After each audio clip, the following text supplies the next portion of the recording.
था? आज एक तो हमारा ज्ञापन जो था आम आदमी पार्टी की तरफ से किसानों के समर्थन में एमएसपी के मुद्दे को लेकर के जो किसान कई दिनों से आंदोलनरत है, उनके पक्ष में माननीय प्रधानमंत्री जी के नाम जिला कलेक्टर महोदय के मार्फत से ज्ञापन दिया गया है कि उनका जो एमएसपी का जो मुद्दा है वो बहुत ही गंभीर मुद्दा है।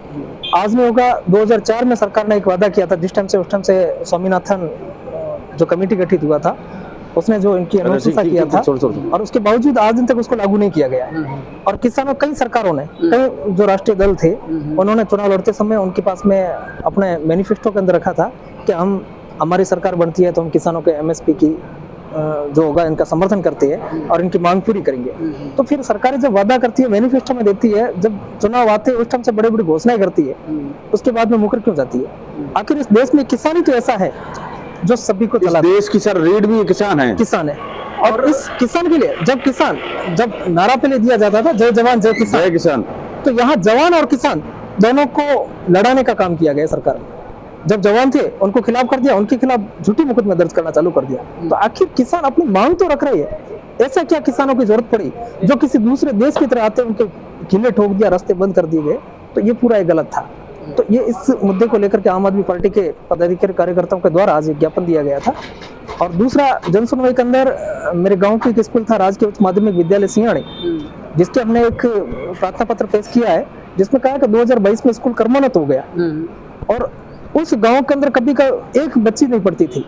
उस गांव के शिक्षकों ने, ग्रामीणों ने पूरा लोगों को मोटिवेट किया और समझाया। उसके बाद में आज बच्चियां हैं जो पहली से लेकर के और 12वीं तक की क्लास में 78 बच्चियां पढ़ रही है।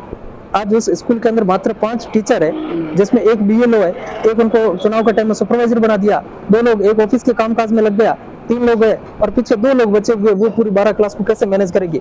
और 2022 में जब स्कूल कर्मोन्नत हुआ उसमें सिर्फ 5 पोस्टें स्वीकृत किया है। और जो 2023 में 30 जून 2023 को जो सरकार ने स्वीकृत किए कर्मोन्नत स्कूलें की है, उसके अंदर 13 का स्टाफ स्वीकृत कर दिया है। तो आखिर ऐसा क्यों? क्योंकि सबसे ज्यादा उसमें SC/ST की और OBC की बच्चियां पढ़ती है और बच्चे पढ़ते हैं, इसलिए उनको पीछे धकेल रहे हैं। आखिर किसी भी स्कूल के अंदर उनका हक है, उनका अधिकार है, वो बराबर होना चाहिए। और उसमें आज हमने मांग करी है कि एक तो वहाँ भवन स्वीकृत करवाया जाए। मात्र 7 कक्षों के अंदर 12वीं क्लास तक चलाना बहुत मुश्किल हो रहा है। और दूसरा, वहाँ पे टीचर नहीं है। जब 2 टीचर के भरोसे और सीनियर सेकेंडरी स्कूल को चलाना, ये बच्चों की मूलभूत सुविधा आती है।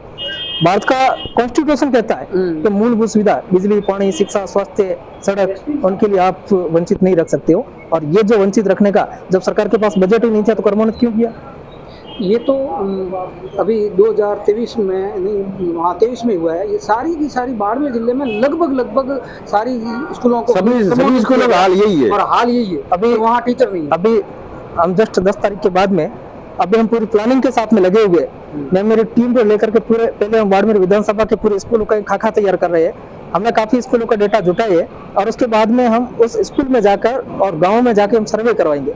उस सर्वे के अंदर हम पूरा खाका तैयार करेंगे। एक हम शिक्षा आंदोलन के रूप में हमारा पहला एक अभियान चालू करेंगे जो लगातार 5-6 महीने तक लगातार ये अभियान चलेगा।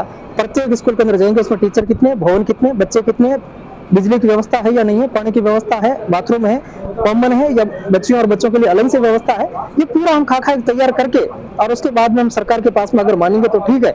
लेकिन एक जनता का जब आंदोलन, जनता खुद सड़कों पे अगर उतर के इसकी मांग करेगी तो सरकार को लोहे के चने चबाने के लिए मुश्किल करवाना। मैं एक चीज पूछना चाहता हूँ कि मैंने ऐसी स्कूलें भी देखी है जहाँ पर बच्चों की संख्या, जो विद्यार्थियों की संख्या है वो 100 के अंदर है या 100-150 के लगभग है, और उस स्कूल